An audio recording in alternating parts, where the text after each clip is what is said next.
Well, the first part of this course started out talking about the concepts behind linear mathematics. We talked about solving systems of linear equations and then build on those topics through the use of matrices and operations with matrices, and then use that to solve problems with linear programming. And then we moved to the second phase of the course, and that was math of finance, where we learned how to compute simple and compound interest and future and present values of annuities. And now we're going to move into the third phase of the course, and that revolves around probability and statistics. So, since this topic is new to a lot of students, what we'll do in this section is to just lay the groundwork for some of the operations that we're going to compute with probability later on. So in slide number 3, let's go ahead and talk about what we're going to discuss in this chapter. First, we'll define a population and a sample, and then distinguish between the notions of statistical inference and probability. And then we'll define a probability experiment, and then we'll determine if the order is important in a sample, and that's something that's important for us through for the idea of combinatorics later on. And then we'll determine if events can happen at the same time, and that relates to the idea of independence that will help us compute probabilities later. And then we'll determine if the outcome of one event influences another.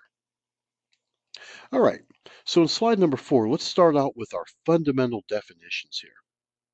First, we can say that a population is the collection of all outcomes, responses, measurements, or counts that are of interest. So a lot of times our population consists of maybe like all the students at a school, or maybe all the students who go to colleges and universities throughout the country, that kind of thing. However, we want to define the population. And then a sample is a subset of the population. Notice I use the word subset because we're going to tie the concepts together of sets and probability. There are actually two ideas that are very closely related. Now, in the study of probability, we use information about a population to make some sort of inference about the nature of a sample. And that study is called statistical inference. So let me show you what I'm talking about here. Here, think of this blob as kind of being a big population. And this population has some values associated with it. It could be a mean. I'll use the Greek letter mu. It could be a standard deviation. I'll use the Greek letter sigma. And then within this population, we could have a sample. Let me just kind of make that a little small blob inside here. And let me pull that out. And that sample also has um, some numerical values associated with it.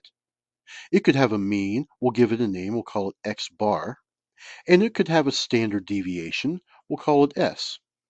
So what we're trying to do with statistical inference is really just kind of the opposite through statistical inference. We're trying to take a sample, and let's say it has size little n, and from it, we're going to make a generalization about the population as a whole. And that's what statistical inference is all about. All right, so let's take a look at our first example here.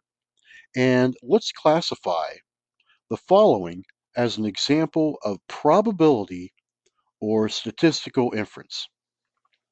First, how about this? A randomly selected sample of 1,061 American adults, 18 years or older, were asked, could the entire moon program have been an elaborate deception staged to fool the public? There were people who've thought this was true in the past, that the Apollo program really wasn't real. It was all staged on a movie set. Among that sample, 944 of them did not believe that the Apollo moon landing was staged or faked. All right. So what we want to do, we'll keep that one in mind. We want to decide whether that's an example of statistical inference or a probability. All right. So let's go ahead and solve this before we go any further. Let me make a little bit more room here. So example one, here's our solution. Well, think about it here. Here's a case where we have information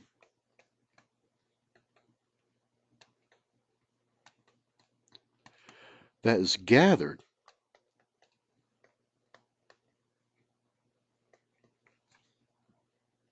from a sample.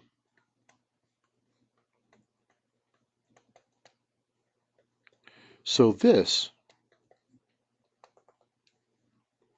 is an example of statistical inference.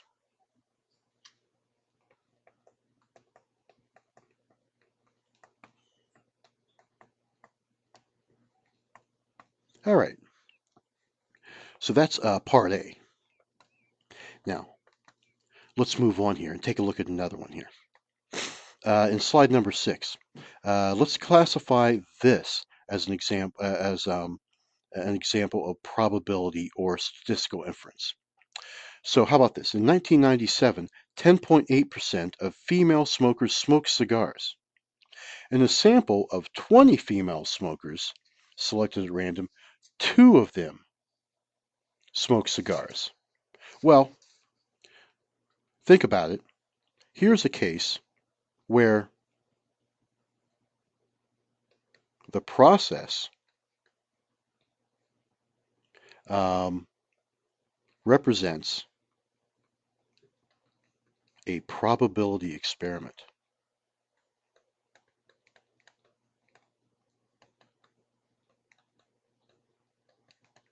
And the reason being, let's take a look at this again. It looks like that we have some measure here, 10.8% for an entire population. And then we took a sample of 20 and we determined that really about 10% of those smoke cigars. So that's what probability is all about. Now, in the second part, we'll move along